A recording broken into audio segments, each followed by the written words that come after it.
problema nga, bawal ka mag-reveal basta ng mga yung hindi pwede, hindi talaga pwede. So safe to say, sir, na sabihin na dahil Ang sa... inaano ko doon, ang inaano ko kasi noon na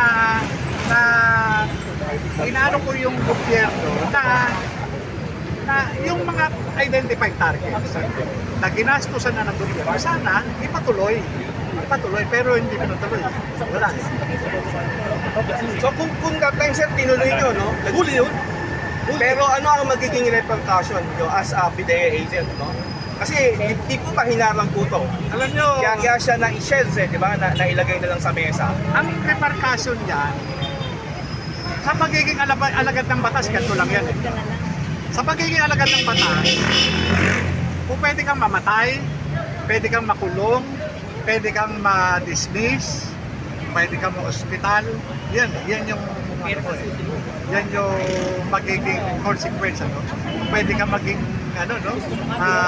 patay na bayani, pwede kang buhay na bayani, ganun lang naman. Trabaho lang, trabaho. Sa amin kasi, ang pagtrato kasi dyan sa kaso na yan, kumbaga sa ordinaryo, lumabag ka, yan, tatrabahuin ka namin. Kasi, kung titignan ko yan na isang malaking tao, ikaw mismo, magkakaroon ka ng daga sa dibdib mo. Kung ituturing mo, hindi ka naaabot sa paggawa ng report. Bakit? Kung alam mong gagawa ka pa ng report, di ba? Mapapahama ka. Pero yan, tinuring ko lang na isang ordinaryong na lumalabag sa batas. Ginawa ko lang yung proseso. Ginawa ko lang yung yung tungkulin ko bilang alagad ng batas. Another question, sir. Yes, please. Doon sa 5 taong na nasa picture, ay yung di po ba kayo nagtipak ng statement ng ng inyong tawag dito, Confidential testigo po, informant. ang kung di ko ako nagkakamali, 5 tao po yung 5 picture. 5 picture. Iba't ibang pagkakataon. Iba't ibang pagkakataon, may iba't ibang personalidad, Yes. di ba? High profile din po ba? Yes. High profile din po. Nakalagay naman sa report. Baka talagang high profile. Kaya nga... High profile as in, sir, celebrity or politician? Na may pera. Affluent personalities. So it Ibig sabihin, nakakariwasa. follow na politician po to. Ang identified ng politician yun, isa eh. Isa lang po. At saka isang artista. Then the rest is high. Sir, yung sa limang ebidensya mo, yung picture na sabi mong 5, lahat yun nandun si BBM. Ha? Ganun katindi, sir. Iba't ibang picture. Kasi Sa limang siya yung... picture na sinabit sa'yo, nandun sa lahat. nandun siya. Baka mayor na rin si Marlica kasi mayor sumasabing 4 eh. Yun O, 5. ang yun ang mahirap sana. Pero sabi nun, meron pang Nabigyan ka agad pansin niya. 5. Sa amin kasi, Hindi sana lalala. hindi bago sa Sana amin. mabango yung Sa amin kasi, no? Sa amin kasi, hindi bago yung pagkakaroon ng video, kasi nga, sa amin kasi, isa sa mga basis namin, no, para maging morally convinced kami. Kumbaga, to see is to believe, parang gano'n. Hindi naman kasi. Pagka may report, halimbawa sa amin, ang report sa amin, halimbawa, si Kuya, na di umano, WPS. di ba? Isa-subject namin siya sa surveillance para makakuha kami ng detalye. Pero pagka ganun, may nagbibigay na ng litrato o ng ebidensya, yun na yun eh. Yun na eh. Ang kinakailangan na lang sa amin is i-verify. Halimbawa, yung address na sinasabi. Kaya magkakandak sana kami ng casing and surveillance nung kinabukasan, March 11.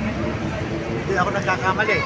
Kaya sana kami magkakandak para i-verify yung veracity ng information o nung report na kung yung lugar na Rockwell nandun sa barangay poblasyon.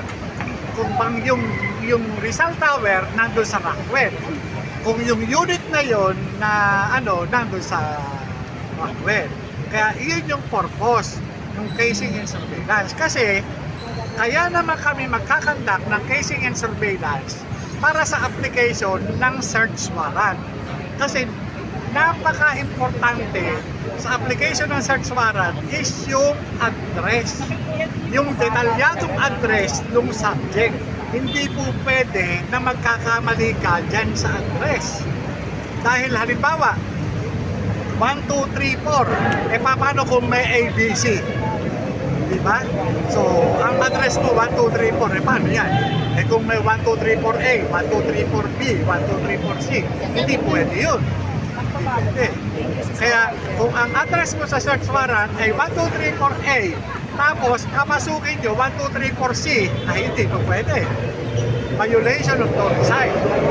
Yun, makakasuhan yung hindi po pwede. Kaya nga, sa amin, ang ginagawa namin, bago kami mag-apply ng search warrant, talagang sinisiguro namin talaga. Yun kung yung mga information na sinasabi ng deponent o ng testigo, akma doon sa mismong lugar. Kaya ho kami talagang sinecheck namin. Another question, sir. Di ba mayroon pong 5 picture, no, doon sa folder nung iniwan nyo, no? Tama po ba?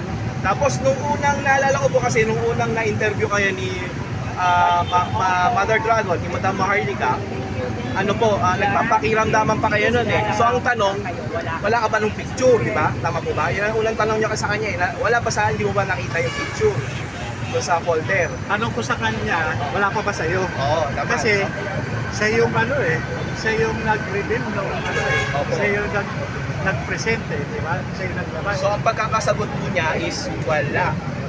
Tama po, di ba? So palagay niyo po, giving her the benefit of the doubt na wala talaga sa kanya, sir ha?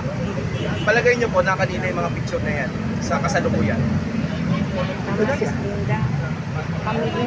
Bakit ko lang yun eh? Palagay ko na ibenta na. Palagay ko na ibenta na, sir. Talagang tinapat ko yung pamilya ko. Talagang tinanap ko sila na kaya nga naging usapan namin, sulatan yung pideya. Kaya April 7, sumulat ako sa pideya. Matatak naman yun. Tahimik si Jinggoy tungkol sa video ni BBM, ano? Lahat sila tahimik. Lahat. Baka hindi lang siya natatanong. Yung saan ka, sir? Yung Okay, kasi Jinggoy na yan? yan no? In fairness naman, doon sa mga tao na, na nag-ano tayo, bakit tahimik si ganito, bakit siguro, hindi natatanong. Kung natatanong yan, mag-react siguro ikaw, kuya, mag-ano ka, humingi ka ng interview sa kanya, tanongin mo siya para mahingi mo yung wisdom niya. Hindi naman po ligit sa kalaman natin. Like, pamilya nila is Kawawa mamos. ka dun sa investigation niya. Talagang ganun po pero sa akin naman po, hindi naman ho nila nabasag yung testimonya ko Kasi unang-una, ang testimonya ko lang naman po na kailangan doon is i-authenticate yung na talagang nag-e-exist yung dokumento. Yun lang naman yun lang naman ang doon. Siya lang yung nagpapatunay na talagang legit yung dokumento. Yun lang ang purpose kasi niya eh. Yun lang Yun lang naman gusto ko.